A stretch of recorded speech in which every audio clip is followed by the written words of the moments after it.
We have found that the placement should be about the end of the person's toes because that's about where a person gets to sit down. It's this far out. The caregiver brings the walker, places it in front of the patient. They put one hand on the top bar, rotate the foot bar down, step back in a comfortable power position.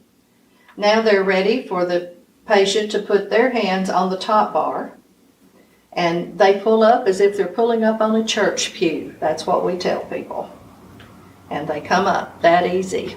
Wow. We have seen people that would normally have Parkinson's, tremors, essential tremors, that actually don't tremor. It comes up.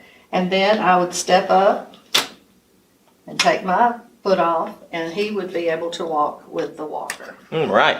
Then when he goes to sit down, you do it in reverse. He would back up. I would again apply my hand and my foot, step back and allow him. And this gives the patient an opportunity to slowly descend so that they don't have that flop and drop. And we have found that that really helps a lot of people too. Amazing. If a patient, for example, had a bad shoulder, show them how they could do that. You could do that. Okay.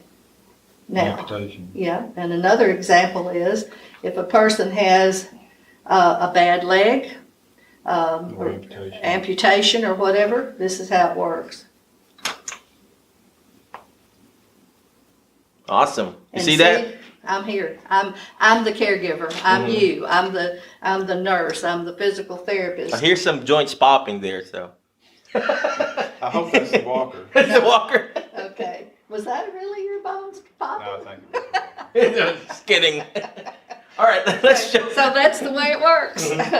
I was told that this lady was virtually impossible to get up, and so what I did this, and I reached over and I got her hand and I put it here. I reached over and got her hand and pulled it here, and then I looked at her and I said, "We're going to stand up now," and I started this, and she came right up. There you go.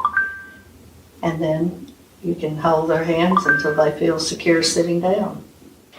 You know, tactile touch is very important. You know, you're putting pressure on a patient's joint or hand, so that's very good technique too. All right, so thank you very much, Ms. Okay. Nancy, Mr. Gary, for You're being a patient and a caregiver. Thank you.